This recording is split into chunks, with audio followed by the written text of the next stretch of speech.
मुख्यमंत्री देवेंद्र फडणवीस जी आज विदर्भामध्ये रोड शो करतायत।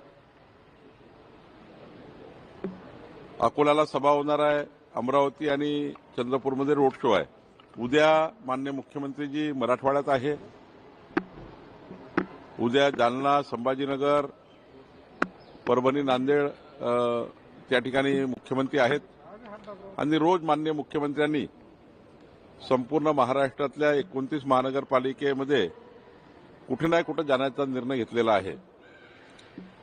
सर्वच 29 महानगरपालिकेमध्ये माननीय मुख्यमंत्री जाणार आहेत आणि मग मुंबई शहर, पुणे शहर आणि पिंपरी चिंचवड या भागातही मोठ्या प्रमाणावर टॉक शो आणि अनेक digital media, electronic media, print मीडियाच्या माध्यमातून चर्चा संवाद करणार आहे। काही त्यांच्या इंटरव्ह्यू सुद्धा या ठिकाणी मीडियासोबत आहे। काही प्रबुद्ध लोकांची संमेलनही आहे आणि त्यामुळे एकंदरीत मुख्यमंत्री महोदयाचा प्रचाराचा झंझावात हा महाराष्ट्रामध्ये महायुतीला जिंकवेल। भाजपा महायुती 2/3 बहुमताने विजयी होईल।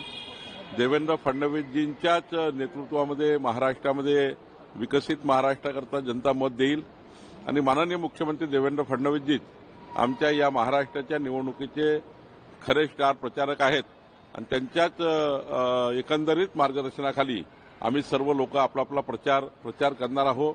मी सुद्धा मराठवाडा, विदर्भ, पुणे, नाशिक, धुळे या भागामध्ये प्रवास करणार आहे। साधारणतः विदर्भ, मराठवाड्याच्या 9 महानगरपालिकेचा माझा रोजचा संपर्क राहणार आहे, कारण प्रमुखता समन्वयक म्हणून विदर्भ, मराठवाडा माझ्याकडे आहे। प्रभारी जरी मी राज्याचा असलो तरी मुख्य समन्वयक हे 9 महानगरपालिका माझ्याकडे आहेत आणि त्यामुळे निश्चितपणे या 9 महानगरपालिकेमध्ये मी लक्ष टाकणार आहे आणि सोबतच राज्याच्याही इतर ठिकाणी मी जाणार आहे। आज ठाकरे बंधूंचा वचननामा येत आहे, भाजपही एक आरोपनामा सोबतच आज जाहीर करणार आहे।